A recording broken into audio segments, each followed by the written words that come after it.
अपने आप को देश की सबसे कट्टर ईमानदार पार्टी कहने वाली आम आदमी पार्टी पर लगातार भ्रष्टाचार के आरोप लगते आ रहे हैं। कह ये भी सकते हैं कि कट्टर ईमानदार की गांठ अब परत दर परत खुलती जा रही है, जिसकी हर परत में भ्रष्टाचार का लेप लगा हुआ है। आम आदमी पार्टी का जब जन्म हुआ था तो उनके संयोजक अरविंद केजरीवाल ने बड़ी बड़ी कस्में खाई थी कि हम परिवर्तन लाएंगे, हम देश की राजनीति में बदलाव लेकर आएंगे, हम देश की राजनीति की दशा और दिशा बदलेंगे। लेकिन ये कट्टर ईमानदार पार्टी के नेता शायद अपनी दशा और दिशा बदलने में लग गए थे। लेकिन कहते हैं ना, बकरे की माँ कब तक खैर मनाएगी, कभी न कभी तो सूली पर आएगी ही। हमारे समाज में ये भी कहा जाता है कि इश्क और चोरी छुपाई नहीं छुपती। कुछ ऐसा ही हुआ है आम आदमी पार्टी के एक विधायक जी के साथ, जिन पर दिल्ली पुलिस भ्रष्टाचार का केस बना रही है।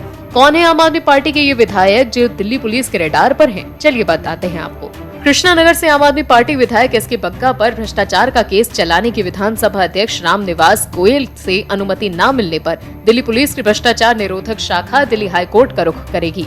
बग्गा पर आम आदमी पार्टी कार्यकर्ता राजू सचदेवा से कई बार अलग अलग बहानों से रिश्वत लेने का आरोप है।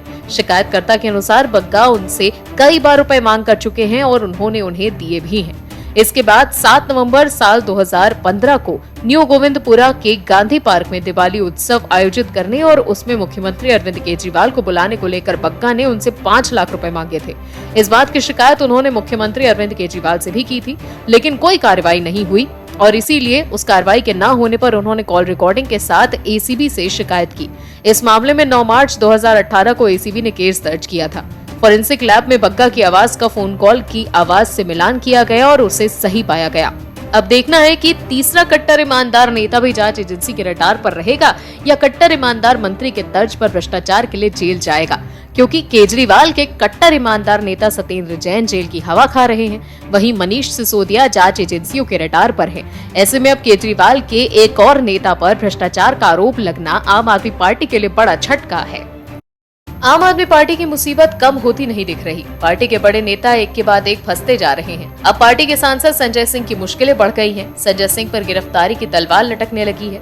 सत्येंद्र जैन के बाद अब संजय सिंह पर जेल जाने का खतरा मंडराने लगा है। दरअसल आम आदमी पार्टी के राज्यसभा सांसद संजय सिंह पर 21 साल पुराने मामले में आरोप तय हो गए हैं। उत्तर प्रदेश के सुल्तानपुर कोर्ट ने आम आदमी पार्टी के सांसद संजय सिंह और समाजवादी पार्टी के पूर्व विधायक अनूप संडा सहित 6 लोगों को 3 महीने की सजा सुनाई है।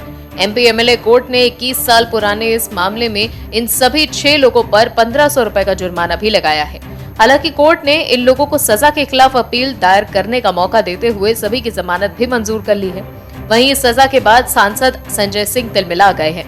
सजा के ऐलान के बाद आम आदमी पार्टी सांसद संजय सिंह ने ट्वीट कर लिखा, बिजली कटौती से परेशान जनता के लिए आंदोलन किया तो 18/6/2001 के केस में सुल्तानपुर से 3 महीने जेल और 1500 रुपए जुर्माना की सजा हो गई। जनहित की लड़ाई जारी रहेगी, जो भी सजा मिले मंजूर है। इस फैसले के खिलाफ सक्षम न्यायालय में अपील की जाएगी। दरअसल ये मामला 18 जून 2001 का है, जब बिजली कटौती के खिलाफ आम आदमी पार्टी सांसद संजय सिंह और पूर्व सपा विधायक अनूप संडा, पूर्व नगर अध्यक्ष भाजपा सुभाष चौधरी, कांग्रेस के पूर्व सभासद एवं अधिवक्ता कमल श्रीवास्तव, कांग्रेस प्रवक्ता संतोष चौधरी और भाजपा के नामित सभासद विजय ने विरोध प्रदर्शन किया था। इस केस में सुल्तानपुर एमपी एमएलए कोर्ट में 21 साल बाद आए फैसले में आम आदमी पार्टी से राज्यसभा सांसद संजय सिंह और पूर्व सपा विधायक अनूप संडा समेत सभी 6 आरोपियों को धारा 143 के तहत 3 महीने की सजा के साथ 1000 रुपए का जुर्माना लगाया गया है। इसके साथ ही धारा 341 के तहत 1 महीने की सजा और 500 रुपए जुर्माना लगाया गया है। वहीं बचाव पक्ष के वकील रुद्र प्रताप सिंह मदन ने बताया कि कोर्ट ने अपील दायर करने के लिए मौका देते हुए सभी आरोपियों की जमानत मंजूर कर ली है, लेकिन अभी मुसीबत कम नहीं हुई है। अगर जमानत याचिका रद्द होती है तो संजय सिंह को जेल भी जाना पड़ सकता है।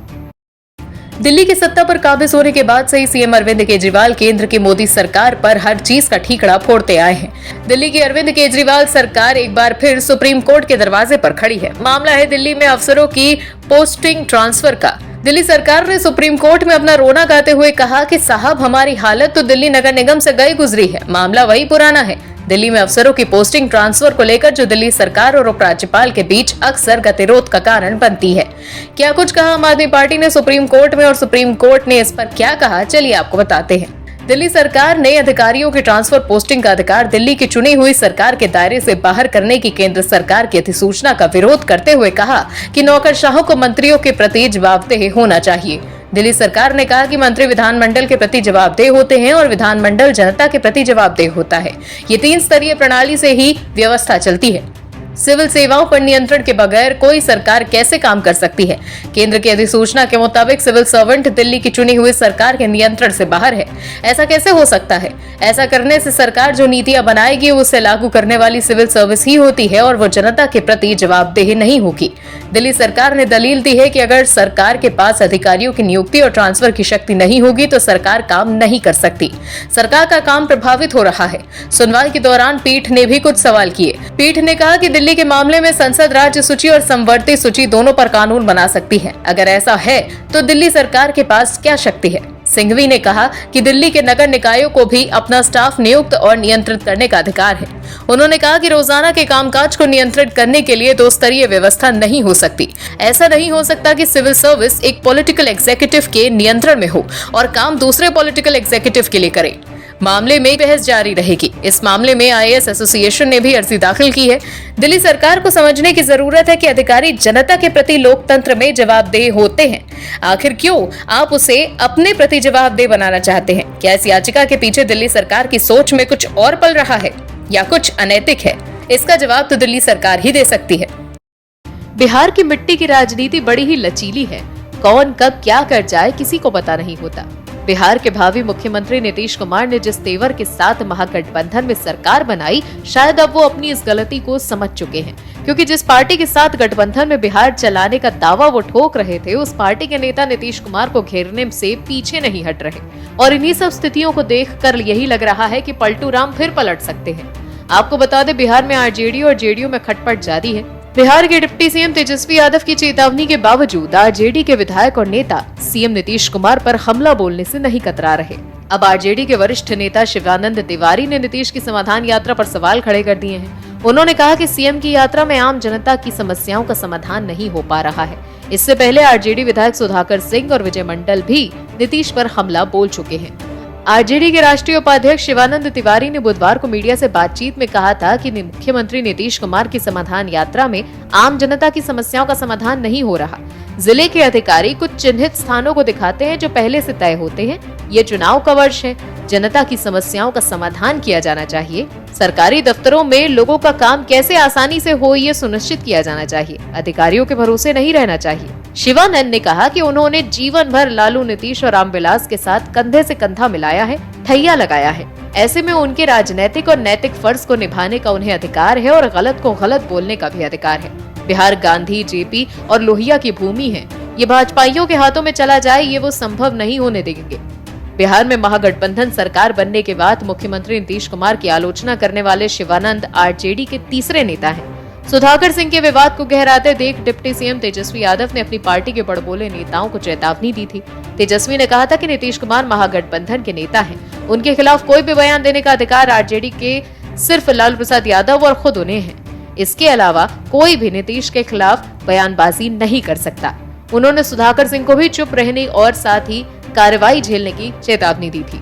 नीतीश कुमार की पार्टी जेडीयू की सहयोगी आरजेडी के विधायक विजय मंडल ने भी नीतीश कुमार की आलोचना की है। 2 दिन पहले उनका एक वीडियो राजनीतिक हलके में चर्चा का विषय बन गया था। इसमें वो विधानसभा परिसर के अंदर पूर्व मंत्री जीवेश मिश्रा से बातचीत में नीतीश कुमार के खिलाफ अपनी भड़ास निकाल रहे थे। उन्होंने कहा कि सीएम की यात्रा में कहीं कोई सुनवाई नहीं हो रही, अधिकारी किसी की नहीं सुन रहे, सरकार निरंकुश हो गई है। तो बात कुछ ऐसी है कि बिहार में कुछ भी ठीक नहीं चल रहा और महागठबंधन में तकरार जारी है। और अब देखना ये दिलचस्प होगा कि बिहार की ये ओछी राजनीति किस हद तक जाती है। अरविंद केजरीवाल की आम आदमी पार्टी अब नई मुसीबत में फंस गई है। ईमानदार का ढिंडोरा पीटने वाली आम आदमी पार्टी को लेकर जो खुलासा हुआ है उसे जानकर आप हैरान हो जाएंगे। हमारे भारतीय समाज में एक बहुत पुरानी कहावत है, फ्री का चंदन घिस मेरे नंदन। आज के दौर में भी ये कहावत प्रासंगिक है, लेकिन इस बार अपने आप को सबसे कट्टर ईमानदार पार्टी कहने वाली आम आदमी पार्टी ने देश के मेहनत कश आयकर देने वाले लोगों का पैसा अपनी पार्टी के प्रचार प्रसार में फ्री या दूसरे का पैसा समझकर उड़ा दिया था। लेकिन अब सूचना और प्रसार निदेशालय ने आम आदमी पार्टी को नोटिस थमा दिया है कि भैया पैसा वापस करो, जो आपने राजनीतिक प्रचार प्रसार और अपनी इमेज बिल्डिंग में उड़ा दिया, वो भी पूरे 164 करोड़ रुपए ब्याज के साथ। यानी आदेश साफ है कि अपना प्रचार प्रसार अपने पैसे से करिए ना कि जनता के पैसे से। क्या है पूरा विवाद, चलिए आपको बताते हैं। दरअसल दिल्ली उपराज्यपाल वीके सक्सेना ने मुख्य सचिव को 2015-16 के दौरान सरकारी विज्ञापनों की आड़ में प्रकाशित राजनीतिक विज्ञापन के लिए आम आदमी पार्टी से 97 करोड़ रुपए वसूलने का निर्देश दिया था। इसके 1 महीने बाद नोटिस भेजा गया, लेकिन इसमें रकम 164 करोड़ रुपए कर दी गई है। इसमें इस राशि पर ब्याज भी शामिल है। सूत्रों का कहना है कि अगर आम आदमी पार्टी के राष्ट्रीय संयोजक अरविंद केजरीवाल को तय समय तक रकम का भुगतान नहीं करेंगे तो आपकी संपत्तियां भी कुर्क की जा सकती हैं। हालांकि जैसे ही आपको नोटिस मिला, जहां आम आदमी पार्टी में टेंशन का माहौल बन गया, तो वहीं दिल्ली में मुख्य विपक्षी दल भाजपा ने तुरंत कट्टर ईमानदार सरकार पर हमला बोल दिया और भाजपा के पूर्व दिल्ली अध्यक्ष मनोज तिवारी ने कहा कि पार्टी के नेताओं का चेहरा प्रचार में चमकाया। जिन पैसों से गरीबों का कल्याण होना था, उसमें अपनी पार्टी के नेताओं का चेहरा चमकाने में लगा दिया। प्रचार घोटाले पर 2017 में हाईकोर्ट से स्टे लेने का प्रयास किया गया था, लेकिन कोर्ट ने स्टे नहीं दिया।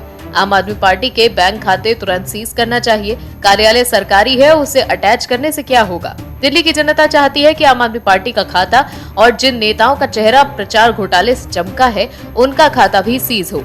अरविंद केजरीवाल को समझने की जरूरत है कि सरकार का पैसा जनता की भलाई के लिए प्रयोग होना चाहिए, न कि पार्टी के स्वयं हित के लिए। Bureau report, OMH news. और भी वीडियोस देखने के लिए चैनल को सब्सक्राइब करें और बेल आइकन को दबाएं।